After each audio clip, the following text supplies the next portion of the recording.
আসসালামু আলাইকুম, নুসরাত জাহান। সবাইকে স্বাগত আজকের ভোরের আলো নিউজে। প্রথমে থাকছে শিরোনাম। সিলেট মির্জা ফখরুল। দারুল ইহসান ট্রাস্টের সকল সম্পত্তি দ্রুত বুঝিয়ে নিতে প্রশাসনের হস্তক্ষেপ কামনা। দুর্নীতি, অনিয়ম ও ঘুষ নেওয়ার অভিযোগে সাভারের আশুলিয়ায় সাব রেজিস্ট্রার খায়রুল। সিলেটে ভোর ৬টা থেকে শুরু হয়েছে অনির্দিষ্টকালের জন্য পরিবহন ধর্মঘট।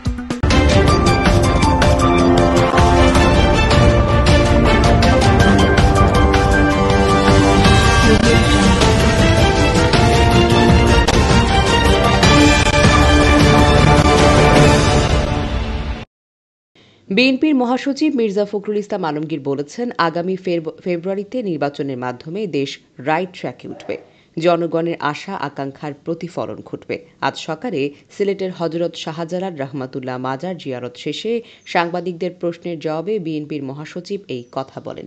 এর আগে ৫ই আগস্টের পট পরিবর্তনের পর সিলেটে প্রথমবারের মতো কোনো রাজনৈতিক কর্মসূচিতে অংশ নিতে ঢাকা থেকে বিমানযোগে সিলেট পৌঁছান তিনি।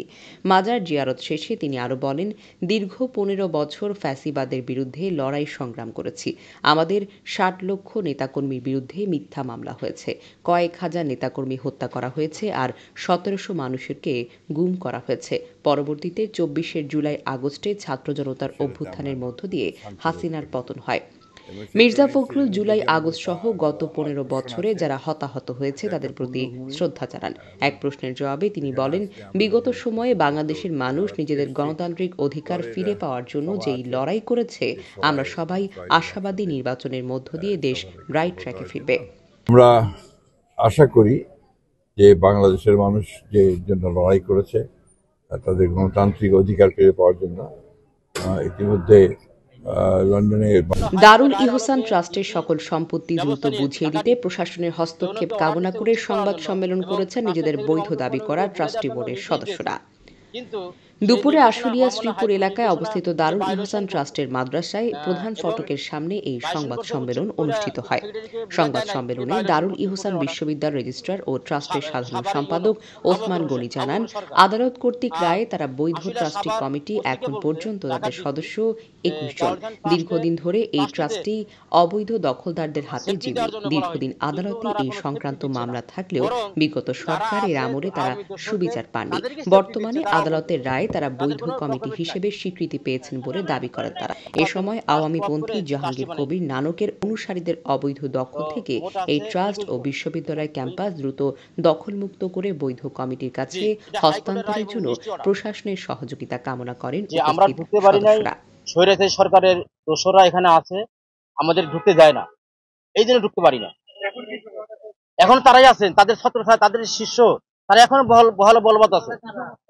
আব্দুল মমিন, শিবলি, শাওন, শিক্ষকদের মধ্যে দুর্নীতি, অনিয়ম ও ঘুষ নেওয়ার অভিযোগে সাভারের আশুলিয়ায় সাব রেজিস্ট্রার খায়রুল বাশার ভূঁইয়া পাবেলের পদত্যাগের দাবিতে মানববন্ধন ও বিক্ষোভ মিছিল পালন করেছে বিক্ষুব্ধ জনতা। সোমবার দুপুরে সিএমবি আশুলিয়া সড়কের আশুলিয়া সাব রেজিস্ট্রার অফিসের সামনে দলিল লেখক কল্যাণ সমিতির ব্যানারে এই মানববন্ধন ও বিক্ষোভ মিছিল পালন করা হয়।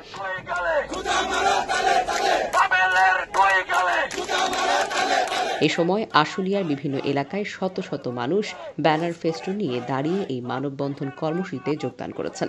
সাব রেজিস্ট্রার পদত্যাগের দাবিতে এই আন্দোলন করালো আজ ২১ দিনের আন্দোলনের ফলে সাব রেজিস্ট্রি অফিসে বন্ধ করা হয়েছে জমি কেনাবেচার রেজিস্ট্রি কার্যক্রম, যার ফলে গুরুত্বপূর্ণ আশুলিয়া সাব রেজিস্ট্রি অফিসে অচলাবস্থা দেখা দিয়েছে।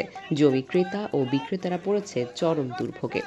মানববন্ধনে বিক্ষোভ মিছিল থেকে এ সময় আশুলিয়া সাব রেজিস্ট্রার দলিল লেখক কল্যাণ সমিতির আহ্বায়ক আলমগীর হোসেন বলেন, সম্প্রতি আশুলিয়া সাব রেজিস্ট্রার খায়রুল বাশার ভূঁইয়া পাবেল যোগদান করার পর থেকে ঘুষ, অনিয়ম ও দুর্নীতিতে জড়িয়ে পড়েন।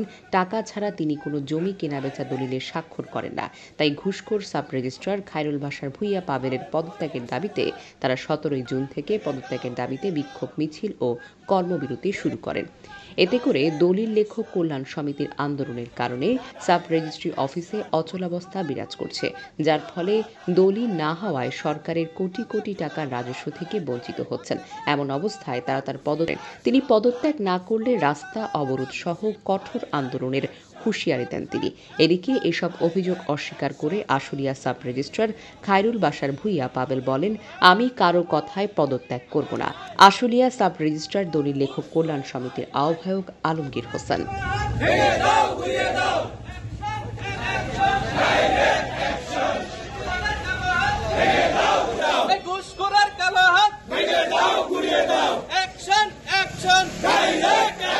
সিলেটে ভোর ৬টা থেকে শুরু হয়েছে অনির্দিষ্টকালের জন্য পরিবহন ধর্মঘট। সিলেটে বিভাগীয় পরিবহন মালিক শ্রমিক পরিষদের ডাকে এই কর্মবিরতিতে অংশ নিয়েছে জেলার সব ধরনের যানবাহনের চালক ও মালিকেরা। ধর্মঘটে পরীক্ষার্থীরা ও জরুরি সেবায় নিয়োজিত গাড়িগুলো ছাড় দেওয়া হয়েছে। বন্ধ হয়েছে বাস, ট্রাক, সিএনজি ও পণ্যবাহী যান চলাচল। ধর্মঘটকারীদের ৬ দফা দাবির মধ্যে রয়েছে যানবাহনের মেয়াদ সংক্রান্ত প্রজ্ঞাপন বাতিল, পাথর কোয়ারি খুলে দেওয়া, বিআরটিএর ঠিকাদারি পদ্ধতি বাতিল এবং জেলা প্রশাসকের অপসারণ। দাবি মানা না হলে ধর্মঘট চলবে অনির্দিষ্টকালের জন্য।